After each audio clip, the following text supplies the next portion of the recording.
नमस्कार। राज्य शिक्षा शोध एवं प्रशिक्षण परिषद बिहार पटना में आपका स्वागत है।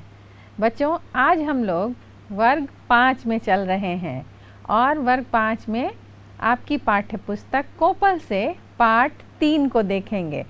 लेकिन उससे पहले हमें आप ये बताइए कि क्या आपने कभी कोई नाटक, कोई सिनेमा देखा है, या आपने तो बहुत सारा वो कहानी सुना होगा, है ना? तो उन कहानियों को कभी कभी अभिनय के द्वारा प्रस्तुत किया जाता है, अभिनय करके, और एक नाटक का रूप दिया जाता है। तो क्या आपने कभी देखा है? अच्छा, उसके पहले आप ये बताइए कि नाटक और सिनेमा दोनों में क्या अंतर है बच्चों? बताइए, सोचिए। जब तक आप सोच रहे हैं तब तक मैं भी आपकी कुछ मदद करती हूँ। क्या होता है बच्चों कि जो सिनेमा होता है उसे पहले ही रिकॉर्ड किया जाता है, और रिकॉर्ड करके अगर उसमें कुछ गलतियाँ हो जाती है तो उतने भाग को काट दिया जाता है और एकदम परफेक्ट बनाया जाता है कि किसी भी गलती पे किसी की नज़र ना पड़े और वो देखने में बड़ा अच्छा लगे, और उसको बार बार चलाया जाता है, और वो एक सिनेमा का रूप होता है। लेकिन नाटक में ऐसा नहीं होता है। नाटक क्या होता है कि संवाद अदायगी, अभिनय, वो बिल्कुल जीवंत रूप में आमने सामने किया जाता है। आपने देखा होगा, आपके गांव में भी नाटक मंडली आती होगी और वो कुछ अभिनय करते होंगे। और कभी रामलीला भी आपने देखा होगा, उसमें भी इसी तरह का होता है। लोग राम सीता बनते हैं, फिर एक रावण बनते हैं, फिर एक हनुमान बनते हैं, और पूरी रामायण की कहानी उसमें संवाद के द्वारा, अभिनय के द्वारा दिखाया जाता है। पाठ 3 में हुआ यूं की, तो उसमें क्या हुआ है ये तो आप देखने से ही पता चलेगा, क्योंकि यहाँ भी एक नाटक हो रही है, और अगर नाटक में कुछ गलती हो जाए तो सुधार की बिल्कुल गुंजाइश नहीं होती है, और जो होता रहता है लोग उसके मज़े लेने लगते हैं कि अगर गलती हुई तो तुरंत गलती पकड़ने वाले इतने सारे लोग सामने बैठे हैं, है ना? तो आज जो इस कहानी में होने जा रहा है, चलिए हम लोग सब मिलके उसके मज़े लेते हैं। आइए, ये कहानी है चौथी कक्षा में जब ये लेखक थे जिन्होंने इस नाटक को लिखा है, तो उनके साथ ये घटना घटी। उन्होंने नाटक खेलने का प्रयास किया था। तो वो कह रहे हैं कि मैं चौथी कक्षा में पढ़ता था जब स्कूल में खेले गए एक नाटक में पहली अदाकारी की। अदाकारी का अर्थ क्या होता है बच्चों? वही, अभिनय करना। हाँ, नाटक का नाम श्रवण कुमार था। तो श्रवण कुमार के बारे में आप जानते ही होंगे। वो माता पिता के बहुत आज्ञाकारी पुत्र थे, बहुत भक्त थे, और उनके माता पिता अंधे थे, और उन्होंने एक बार अपने माता पिता को पूरे तीर्थ स्थानों की सैर करवाई, यानी भ्रमण करवाया, क्योंकि उनके माता पिता चूँकि देख नहीं सकते थे, तो उनकी इच्छा थी कि जहाँ भी तीर्थ स्थान है वहाँ हम जाना चाहते हैं। तो उन्होंने एक डोली बनाई जिसको अपने कंधे पे उठाया, और उस डोली में दोनों तरफ उनके माता पिता को उन्होंने बैठाया और चल दिए। हर जगह गए, माता पिता को तीर्थ स्थानों का दर्शन उन्होंने करवाया। तो इसी कहानी को एक अभिनय के द्वारा, नाटक के द्वारा ये लोग दर्शाने की, दिखाने की कोशिश कर रहे हैं। एक 9वीं कक्षा का जो छात्र था वो निर्देशक की भूमिका में था। तो निर्देशक 9वीं कक्षा का एक छात्र था, और मेरे लिए उसकी योग्यता का सबसे बड़ा प्रमाण यही था कि वह आँखों पर चश्मा लगाए हुए था। तो बच्चे जो होते हैं ना, वो क्या सोचते हैं कि जिन्होंने चश्मा लगाया है वो बड़ा पढ़ने में तेज हैं, बड़ा पढ़ाकू हैं। तो ये जो लेखक थे ये भी यही सोच रहे थे कि ये निर्देशक है और इसने आँखों पे चश्मा लगाया है तो ये बहुत क्या है, योग्य है। तो वह आँखों पर चश्मा लगाए हुए था। मंच सज्जा के लिए उसके हुक्म पर हम सभी अपने अपने घर से माँ बहनों की धोतियाँ साड़ियाँ उठा लाए थे। अब धोती साड़ी क्यों लाए थे बच्चों? वो दिखाना चाहते थे कि मंच पर बहती नदी, ऐसे हिलाया जाता है ना साड़ी पकड़ के दोनों तरफ से, नदी की तरह लहर, नदी की लहर बनाने के लिए। तो मंच पर बहती नदी दिखाने के लिए। और वो नदी क्यों दिखाना चाह रहे थे? वहाँ गहरी रात गए श्रवण कुमार अपने अंधे माँ बाप के लिए पानी लेने जाते हैं। तो ये चाहते थे कि इस तरह का मंच सज्जा हो और इसके लिए उसने आदेश दिया था कि साड़ियाँ लेकर आना। और साड़ियाँ वो पहनने, किसी को पहनना भी था क्योंकि वो माँ एक बन रहे थे। तो उसने निर्देश दिया था कि बच्चों आप लोग अपने अपने घर से माता जी की, बहन की साड़ियाँ धोतियाँ लेकर आना। ये सारे लोग वो सारे सामान लेकर आए थे। पूरी तैयारी हो रही थी कि अब नाटक शुरू किया जाएगा। एक और पानी की बाल्टी रख दी गई थी। अब बताइए बच्चों, पानी की बाल्टी क्यों रखा गया था? पानी का बाल्टी इसलिए रखा गया था कि जब हम लोग उसमें लोटा डुबाते हैं तो एक आवाज़ आती है। कैसी? गुड़ गुड़ गुड़ गुड़ टाइप की आवाज़ आती है कि लोटे में पानी भरा जा रहा है। तो नदी तो वो साड़ी से दिखाना चाह रहे थे, और नदी में जब पानी भरने के लिए हम लोग जाते हैं तो वो जो आवाज़ निकालनी थी वो उस बाल्टी में रखे पानी से आवाज़ निकालनी थी। फिर देखिए उसके बाद दो लड़के, अब देखिए दोनों लड़के ही हैं और वो दोनों श्रवण कुमार के अंधे माँ बाप की भूमिका निभा रहे थे और उन्हें हिदायत दी गई थी कि सारा वक्त आंखें बंद किए रहें, क्योंकि श्रवण कुमार के माता पिता अंधे थे, वो देख नहीं सकते थे। तो आंखें बंद करने से क्या होता है, कुछ भी दिखाई नहीं देता है। तो दोनों बच्चों को कहा गया था कि आंख बंद रखना है। और निर्देशक महोदय ने उन्हें मंच के एकदम एन बीच में, मतलब एकदम बीच में दर्शकों की ओर मुंह किए साथ साथ बैठा दिया था। चित्र में भी आप देख रहे हैं। उसमें से एक बोधराज माँ की भूमिका निभा रहा था और वह अपनी माँ की ही धोती पहने हुए था, जिसका पल्लू बार बार सिर पर से खिसक जा रहा था। अब बोधराज बना था माँ। अब देखिए, अब बच्चों को तो पल्लू संभालने की आदत होती नहीं है, वो भी लड़के थे तो कैसे वो पल्लू संभालते। लेकिन यहाँ कुछ और भी कारण था पल्लू गिरने का। आगे देखिए, पर्दा उठा, मेरे माँ बाप बोले, यानी कि जो वहाँ नाटक हो रहा था और नाटक में जो माता पिता बने थे वो बोले, बेटा श्रवण कुमार बहुत प्यास लगी है। तो अब श्रवण कुमार जो बने थे उन्होंने लोटा उठाया, चरण वंदना की यानी कि प्रणाम किया और नदी की ओर चल पड़े। उधर राजा दशरथ उछलता, पैतरे बदलता और अपनी मूँछों पर को ताव देता हुआ पर्दे के पीछे से मंच पर उतरा। अब बताइए बच्चों, जो राजा बना था तो राजा तो बहुत रौबीला होता है, और भी दशरथ, महाराज दशरथ का उसने किरदार निभाया था।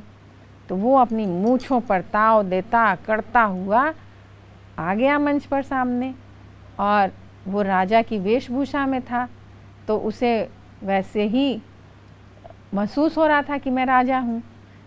और पीठ पर बंधे तरकस में से एक तीर निकाला और यह कहते हुए कि कोई जानवर नदी के जल को गंदा कर रहा है, और अपना तीर चला दिया। अब तीर चल गया था। तीर कहाँ गया? देखिए, तीर को अब उस श्रवण कुमार ने, मैंने सीधा ऊपर की ओर जाते देखा, पर मैंने उसी क्षण लोटा फेंका और चारों खाने चित स्टेज पर लेट गया। अब उस जो श्रवण कुमार का किरदार निभा रहा था उसे लगा कि ये तीर इन्होंने चलाया है तो वो अब मुझे गिर जाना है। तो वो फटाक से एकदम ऐसे लोटा फेंका और गिर गया और सप्तम स्वर में गाने लगा। अब सप्तम स्वर क्या होता है बच्चों? एकदम राग में गाना। मैंने जालिम तेरा क्या बिगाड़ा, तीर सीने में क्यों तूने मारा, क्या खता थी बता मेरी, आखिर क्यों अभागे को जल भरते मारा।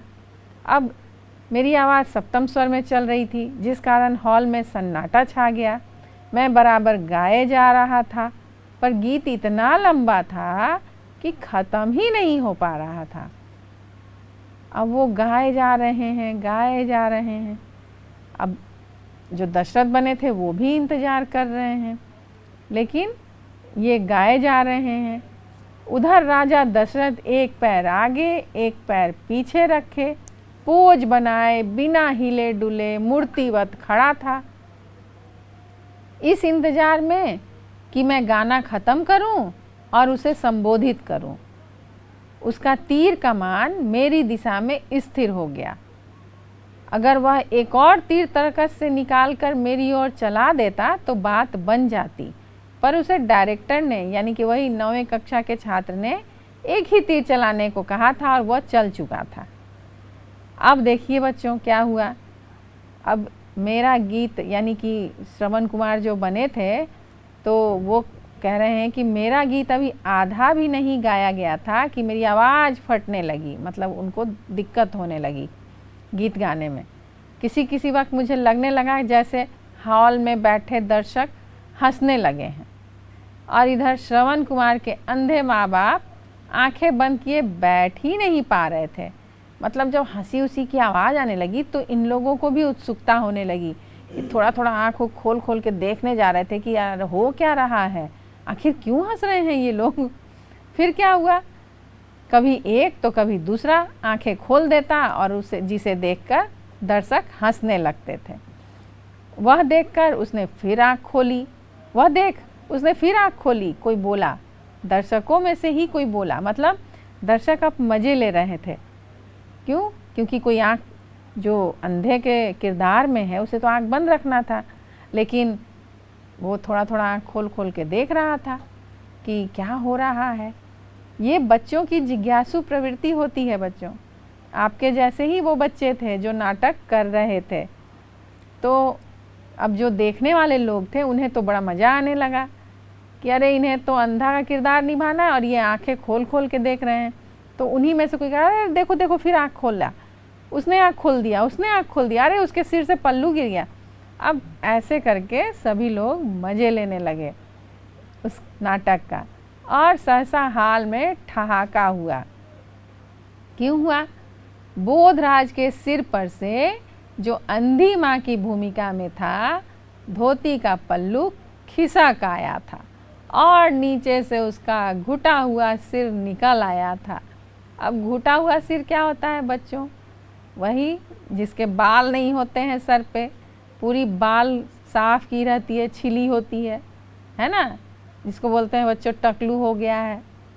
तो नीचे से उसका घुटा हुआ सिर निकल आया था। फिर किसी ने ऊंची आवाज़ में कहा, वह देख, फिर से देख रहा है। और ये जो ठहाका हुआ था, देखिए बच्चों, चित्र में भी आप देखिए सारे बच्चे कितने मज़े ले रहे हैं उसका सिर देख करके। तो अब उसे लगा कि अरे फिर से लोग हंस रहे हैं। एक तो पल्लू गिर गया था, फिर उसने फिर से आंखें खोल दी। हॉल में बार बार ठहाका उठने लगा, फिर बार बार तालियां बजने लगी। फिर जब मैंने गीत समाप्त करके तड़प कर मरने का अभिनय किया तो हॉल में सीटियां बज रही थी।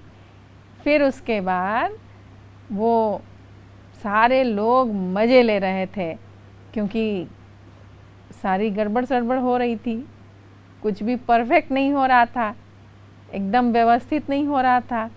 कोई आंखें खोल रहा है, किसी का पल्लू गिर रहा है, किसी को कोई गा रहा है तो गाए ही जा रहा है, उसका गाना ही नहीं रुक रहा है।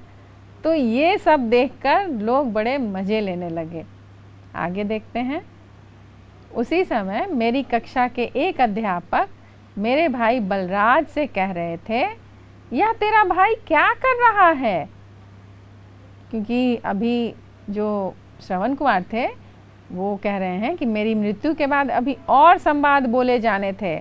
बूढ़े माँ बाप के साथ राजा दशरथ के संवाद, अंधे माँ बाप को अभी श्राप देना था, पर नाटक का शेष भाग श्रवण कुमार भूल ही गए थे और झट से उठकर बैठ गए और इससे हॉल में हंसी के फव्वारे फूट उठे। हंसी के फव्वारे मतलब बच्चों कि जोर जोर से लोग हंसने लगे। किसी ने आवाज़ कसी, लेटा रहा लेटा रहा, पर मैं इतना बेसुध हो गया था कि मेरी समझ में नहीं आ रहा था कि क्या करूं।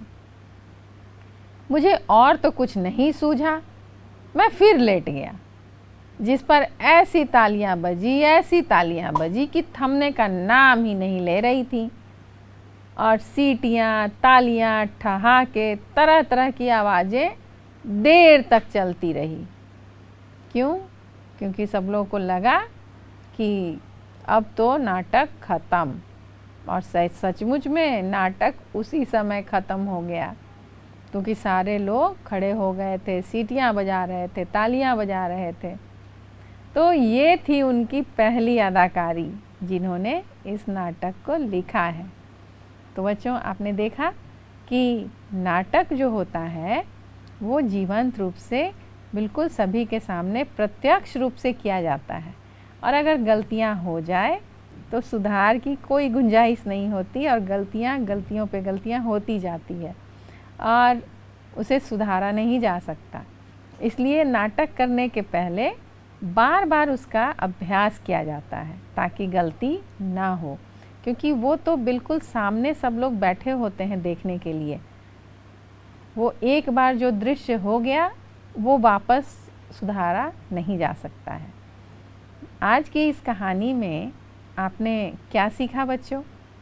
कि अगर अभ्यास हम लोग ना करें तो गलतियों की बड़ी गुंजाइश होती है। तो अभ्यास हमें ज़रूर करना चाहिए और बार बार करना चाहिए, ताकि किसी भी काम को जब हम करें तो वो बिल्कुल व्यवस्थित और सही हो। और आपने ये भी देखा कि नाटक जब करते हैं तो उसमें सभी को अपना अपना जो किरदार है उसको कैसे निभाना है, कितना याद रखना है, कैसे करना है। इस पाठ में कुछ कठिन शब्द भी थे।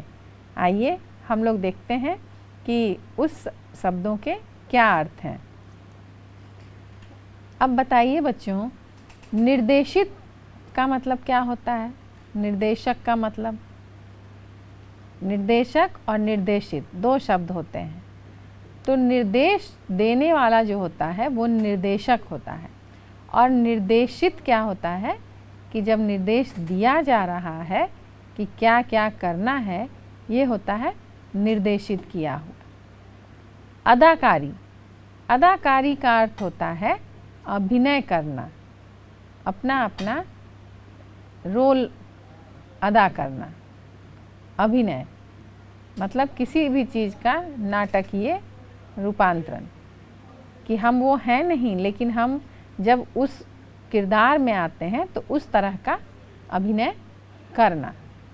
हिदायत, हिदायत का अर्थ है अनुदेश, रास्ता दिखाना या निर्देश देना। यानी कि हमें जब कहा जाता है कि निर्देश दिया जाता है कि आपको ये काम करना ही है, तो क्या हो रहा है?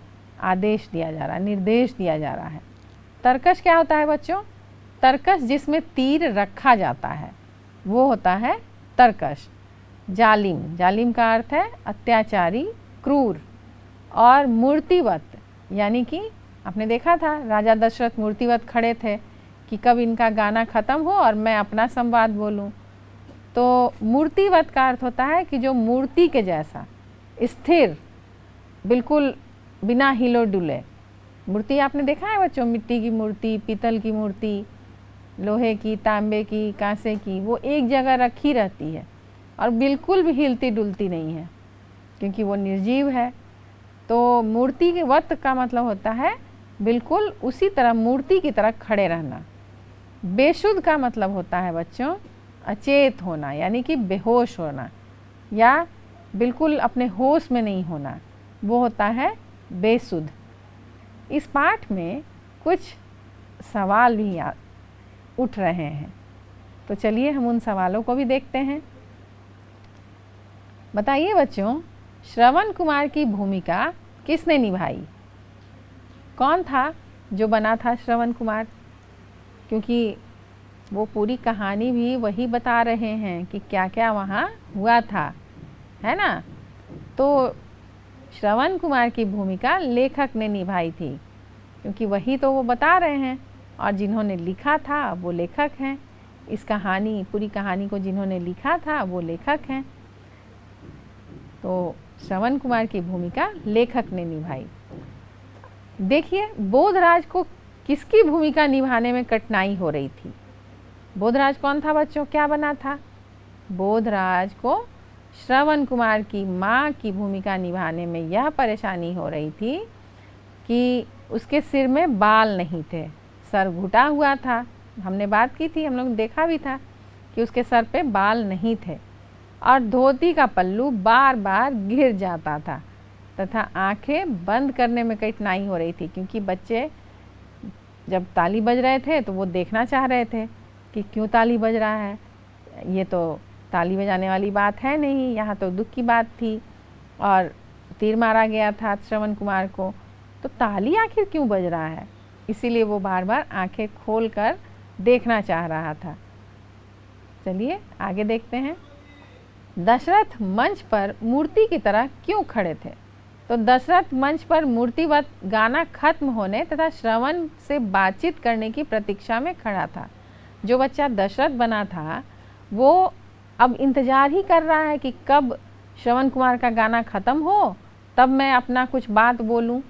लेकिन वो तो गाए जा रहे थे, सप्तम स्वर में गाए जा रहे थे, और जो दशरथ बना था वो तीर एकदम वैसे लिए और एकदम स्थिर खड़ा था कि जब तक इनका गाना नहीं ख़त्म होगा मैं बोलूँगा कैसे। तो इसीलिए वो मूर्तिवत वहीं खड़े थे। तीर लगने के बाद कौन सा गीत गाया गया? हाँ, आपने देखा था ना कि वो गाना इतना लंबा चल रहा था कि सारी गड़बड़ हो गई।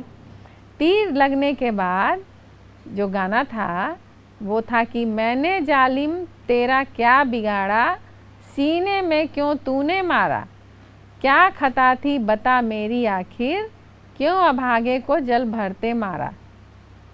मतलब वो तो पानी लेने गया था तो मारा क्यों, ये पूछा जा रहा है राजा दशरथ से, वो भी गाने के रूप में, मतलब सुर में पूछा जा रहा था। अब वो सुर इतना लंबा हो गया था, सारा नाटक गड़बड़ हो गया, और जो दशरथ थे वो भी अपना संवाद भूल गए, जो श्रवण बने थे वो भी अपना संवाद भूल गए। तो वो यही गाना था जो सप्तम सुर में गाया जा रहा था।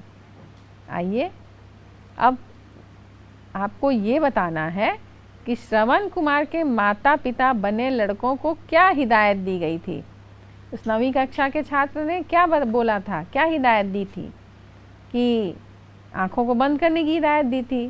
श्रवण कुमार के माता पिता की भूमिका निभाने वाले को हर वक्त आँखें बंद रखने की हिदायत दी गई थी, क्योंकि उन्हें देखना नहीं था, वो तो अंधे की भूमिका निभा रहे थे, तो आँख तो खोलना ही नहीं था। लेकिन ये आँख खोल खोल कर जो हो रहा है वो भी देखना चाह रहे थे, इसीलिए वो बार बार आँखें खोल रहे थे, जबकि उन्हें निर्देश दिया गया था कि आँखों को बंद रखना है। बच्चों, आज अभी इस पाठ में और भी बहुत सारे प्रश्न हैं, कुछ जिज्ञासाएं हैं, कुछ और भी बताना है आपको, लेकिन आज हम लोग इस पाठ को यहीं समाप्त करते हैं। हम लोग फिर मिलेंगे और इस पाठ के बारे में और भी अधिक जानकारी और भी अधिक जो जिज्ञासाएं हैं उसको शांत करेंगे और प्रश्नों के हल हम लोग खोजेंगे। और तब तक आप इस पाठ को पढ़िए और नाटक करने का प्रयास कीजिए। इसमें जो नाटक है वो आप भी कर सकते हैं और देखिए कि वो नाटक सही होता है कि नहीं। और जितने जो हम लोगों ने सवाल किए हैं उनको अपनी पुस्तिका में भी लिखिए। साथ ही जो शब्दार्थ हैं उसको याद करने की कोशिश कीजिए, क्योंकि बहुत सारे ऐसे कठिन शब्द होते हैं, जब हम लोग उसको याद नहीं रखते हैं तो उसके अर्थ हमें नहीं याद होते हैं। तो जब हम उनको याद रखेंगे तो हमें समझने में आसानी होगी। और इस पाठ को बार बार पढ़िए और मज़े लीजिए। तब तक हम लोग देखते हैं कि आगे क्या होता है अगले पाठ में। तो बच्चों, पढ़ते रहिए, हंसते रहिए, मुस्कुराते रहिए, आगे बढ़ते रहिए और पढ़ाई को बिल्कुल भी इग्नोर मत कीजिए, बिल्कुल भी इसमें लापरवाही मत कीजिए। हमेशा अपने ज्ञान को बढ़ाते रहिए, नई नई जानकारियाँ इकट्ठी करते रहिए। चलिए बच्चों, हम लोग फिर मिलेंगे उसी पाठ को लेकर जिसका अभी आधा भाग बाकी है। हम लोग फिर करेंगे उसको। तब तक के लिए नमस्कार।